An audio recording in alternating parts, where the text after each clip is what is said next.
So, guys, Ikenga is not giving up in his fight to stop Wike from being this domineering, over the government of Rivers State and over the Rivers people. So we know that Ikenga has been on this for a while, trying to stop Wike from, saying he is like Lord over the people of Rivers. So one of the suits in the court has received its final ruling, and that ruling came out in favor of Ikenga, in favor of Fubara. And Shehu of Arise Television, in his words, he said, it looks like Wike has lost and Fubara has won.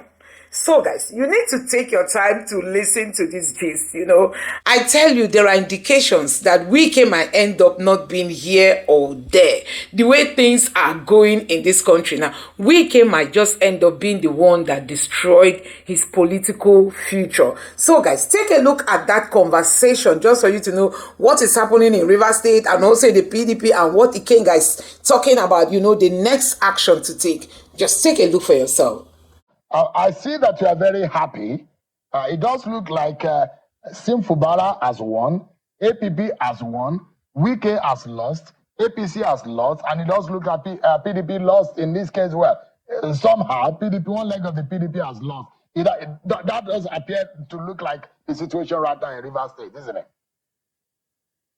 I don't want you to make it a personal issue of APP have won, who have won. No, I think the constitution won. The democratic principle have been re-established, and it's not yet victory because those anti-democratic forces are still knocking around the corner. Is it that one moment they want election not to hold at all, or they want allocation of a state to be seized, to throw the state into a state of economic crisis, or they want those who are no longer lawmakers who have decamped, and I saw them on your TV station the day they were decamping, to be restated so that they can make an attempt to illegally attempt to pitch a government. So it's not yet ruled because there are people whose heart does not like stability; they like confusion. So it's not yet over. I mean, Honorable, the reason why I asked that question is that you particularly, always, you have not made it a secret, and you have always looked like you have a ground to grind with Nyesom Wike, the minister of the FCT. And it does look like, as far as you're concerned, you think that is a problem of the PDP and Rivers State.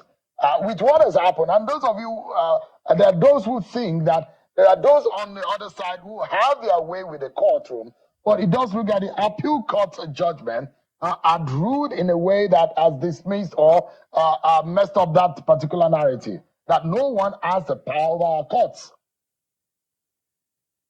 Well, that is what we're hoping and praying for. And there's nothing personal about it because I don't have the same line of business with him and I don't have the same kind of ambition with him. So I don't have any issue that warrants me to have any personal issue. He's the one that, of course, in the station the other time, it was live on your station. I saw when he called me a crab, a shaker or something. I saw the other day he said he doesn't know me. I saw the other day he said he knows me. So each time he said he has one thing or the other to say, but I cannot go down to that level to start saying all those things because my father raised me very well on these issues. But let's remain on the issues. The most important thing is that the way PDP is going, which you can attest to, and the role he's playing in staying in APC, doing APC work, and insisting on ensuring that the leadership of the party must remain, even though they have no legal status to remain in office, all points to the fact that he just wants to destroy PDP. It's not like it's a problem of PDP. The people I blame is some of the governors of PDP and some of PDP leaders who have not been able to be man enough to stand up to stop this child. It's kindergarten politics. It's children's play. To stop it, because I don't understand why you have a national chairman of a party and a national secretary of a party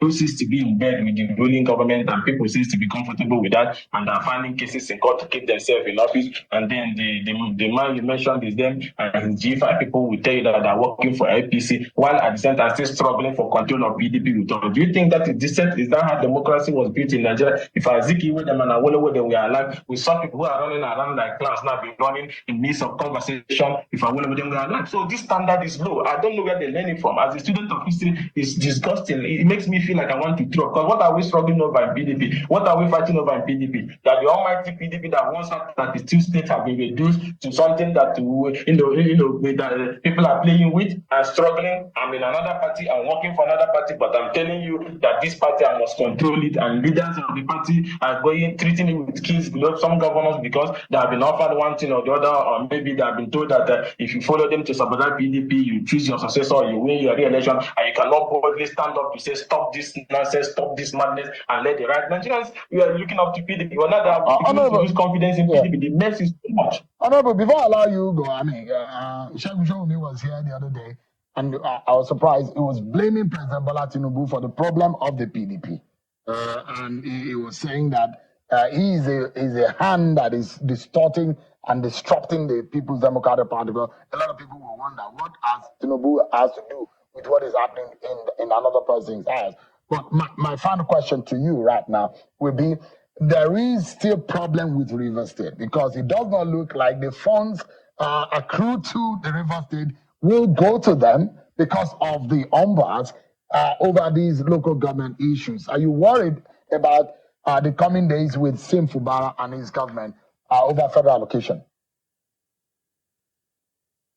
No, I'm not worried because when I saw the thing you are referring to, the matter has been challenged, courts have had it, and judgment has been reserved. I have never seen where there will be a judgment that is being appealed and judgment is being awaited, and somebody wants to enforce it. I don't think federal government will want to take that part. That can only happen in Nkurunziza's Burundi. So I don't think federal government will do that because the matter has been appealed and judgment has been reserved. So why are you rushing to want to seize allocation? Most importantly, allocation is like a symbol of federation.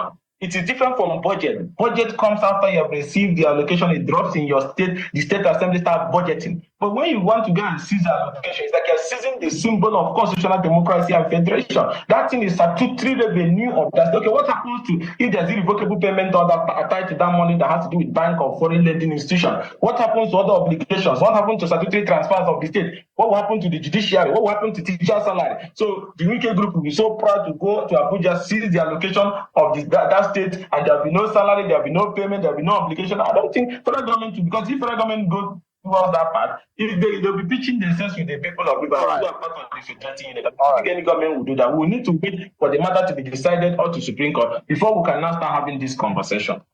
Honorable Ugochinyere, about Rivers matter, but now that the appellate court has given a decision that seems to have suited your own, may have satisfied you in one way. How do you react to it? First of all, there's nothing personal about this. It's about our constitutional democracy and the right thing being done at all times. We speak on issues across every part of the country. It's nothing so special about River State. The most important thing here is that the issues that were ruled on by the court of first instance by the appeal court have decided that these issues were murky, those decisions were murky, and they were made out of jurisdiction. If you look at their decision on issue 1, issue 2, issue 3, issue 4, issue 5, in particular issue 5, where the court imported a prayer that was not asked by the plaintiff. And the appeal court said, yes, even though the court has power, jurisdiction, to raise a matter suo motu, but it doesn't have jurisdiction to resolve his suo motu without hearing and giving adequate time to the other parties. They struck down section 60 of the River State Independent Reset Law on the issue of the fact that no court can stop the conduct of an election. That was not one of the prayers by the plaintiff, but the court of first instance was so generous, like Father Christmas, to even import that and then took a decision. And because if you look at the case of Atibe, the case of APC versus Udom 2023 by the Supreme Court, then you cannot do that. And again, talks about the issue of jurisdiction. The issues they were asking for are issues that the Federal High Court have no jurisdiction. And also the Supreme Court have decided that over time, Ejialo versus Imo State Governor, Osun State Independent Electoral Commission versus Timothy and so on and so forth, that even though that there's federal agencies involved, that does not automatically confer jurisdiction on the Federal High Court.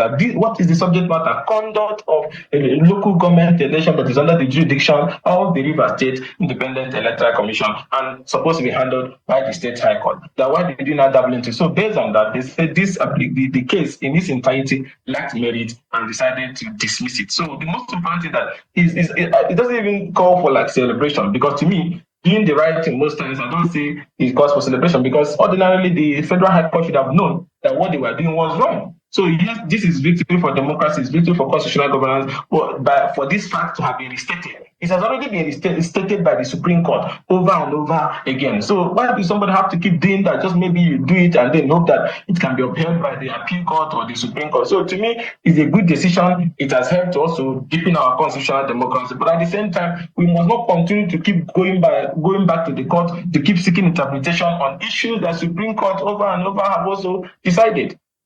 Well, Honorable, Justice Lifu, in his judgment at the trial court, established that there are processes in an election, one of which includes the fact that there is supposed to be election in itself is not an end. I mean, not a means to an end. It's a process, a gamut of activities leading to the voting day.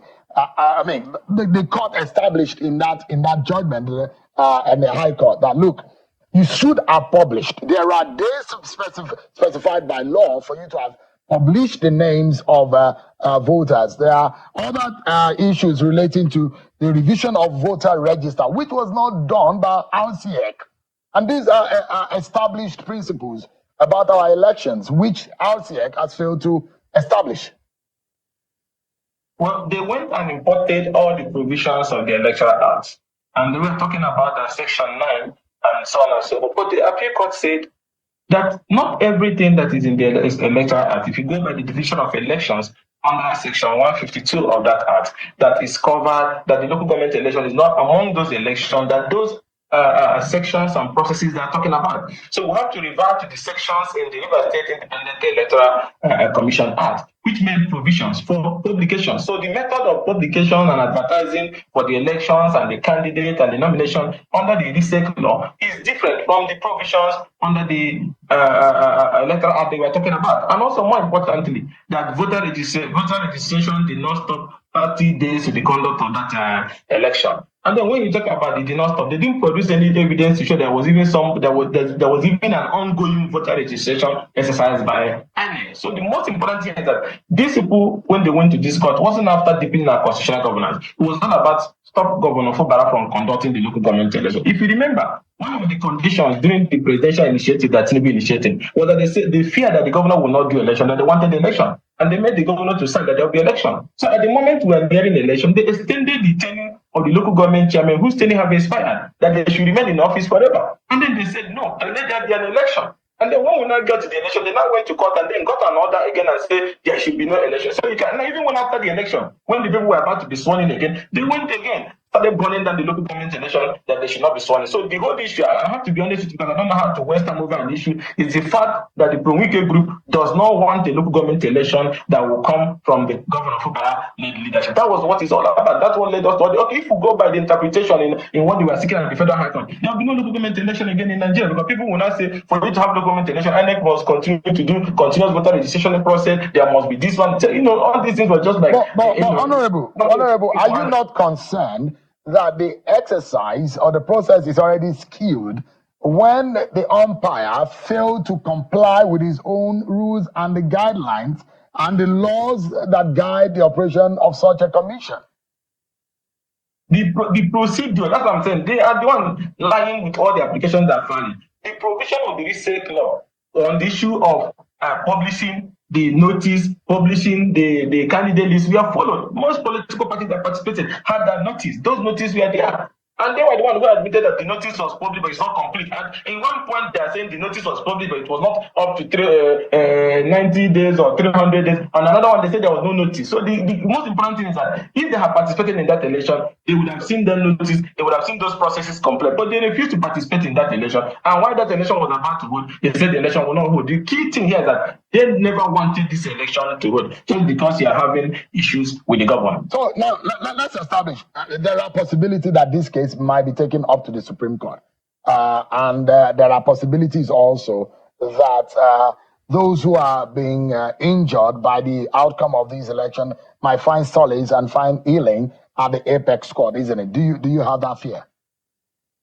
Of course, most of them are professional litigants. Even when they don't have any grounds for case, they want to file a case because they have almost 80 cases now. So I will not be surprised if they go to Supreme Court. But what are you asking? The Supreme Court should give you an order that the court can stop election? The very moment Supreme Court does that, as we head to 2027, there will be multiple applications. State assembly election will be stopped, presidential will be stopped under one excuse or the other. So the framers of our law knows that politicians most times are anarchists, that if we allow them have that opportunity, each other at the point of announcement of the law, there will be injunctions to stop it, just like what happened during the Abiola and Humphrey Nwosu days, that threw the country into a serious constitutional crisis. Yes, they will go to appeal. It's within their power to go to appeal, but I can tell you, as a good observer of political development in the country, there's no court in the land that will create a template that will allow politicians to stop elections under one excuse or the other. Honorable, I see that you are very happy. It does look like sinful. So guys, you have seen it for yourself. Yes, all we want in this country is let the court's judgment be obeyed. Let our judiciary take back its position. Let people have some respect for the rule of law. And let these politicians work within their limits. People shouldn't be crossing their boundaries. You can imagine being an IFCT minister. You want to still be the governor of Rivers State. You still want to be the PDP chairman. You still want to be the one that will dictate what will happen in PDP. You want to be all over the places. You might end up not be anywhere. And that is actually what is about happening to Wike. Wike is about losing everything he claims he has built for the all over the years. I mean, everything Wike feels he has sacrificed, whether for the PDP, for himself, for the state, for anybody. Wike is about losing all of them, and that is what pride can actually do to somebody. I mean, pride can destroy somebody's, things you have taken time to build. Pride can just destroy them, and that is just where Wike is heading to. So guys, you can see that things are really gradually working out for Fubara, and Wike is gradually losing his grip. Honestly, Wike is losing his grip, and if he doesn't take time, he might neither be here or there, and that is why he has to start having a rethink as soon as possible. Let me know what you think about this in the comment section below. Please don't forget to subscribe to the channel, turn on the notification bell. Please give this video a like so that YouTube can recommend it to others, and drop your thoughts in the comment section below. Thank you.